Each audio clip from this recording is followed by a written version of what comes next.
Welcome to St. Mike's Online. These small talks are designed to give you quick insights into academic skills you need to succeed.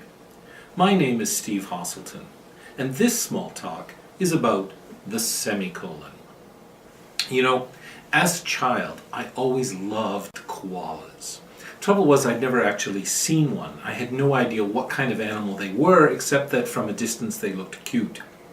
I had exactly the same problem with semicolons.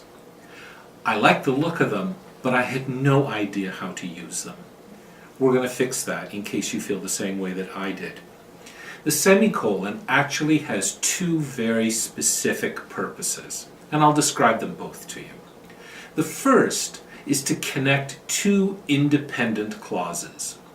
Let's look at this sentence. I have a koala. His name is Kevin. Okay, you notice that there's a semicolon connecting these two, and that's perfectly all right because each of these clauses could be a sentence on their own. In other words, you can use a semicolon wherever you could use a period. If it's not correct to use a period between the two clauses, you can't use a semicolon. Let's look at an example of something that's wrong. Here you see, I have a koala by the name of Kevin.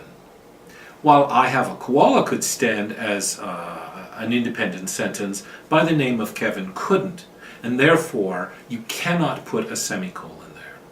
In fact, in this case, it would take no punctuation at all. So, a semicolon can connect two things that would normally be sentences on their own if for some reason you want to create emphasis or connection between the two of them. If they can't stand as sentences, you can't use a semicolon. Here's the second way that you can use a semicolon, and that is to separate complex items in a list. Let's look at this sentence. You can see three koalas. Oh yeah, we have a theme going here. Kevin, the older one, Amir, the curious one, and Penny, the baby. You notice that there's a semicolon separating each of those complex list items because each list item has a comma inside it. If we separated them with commas, it might look like there are actually 6 koalas there. Kevin, and the older one, and Amir, and the curious one, etc. By using a semicolon, it makes it clear to the reader that these items are grouped together. Those are the two ways that you can use a semicolon, and there's no others. So as long as you're comfortable with that, you know how to use a semicolon correctly. And by the way, I finally got to hold a koala, not that many years ago. And just to let you know, whatever you do, don't let them pee on you. Just take my word for that.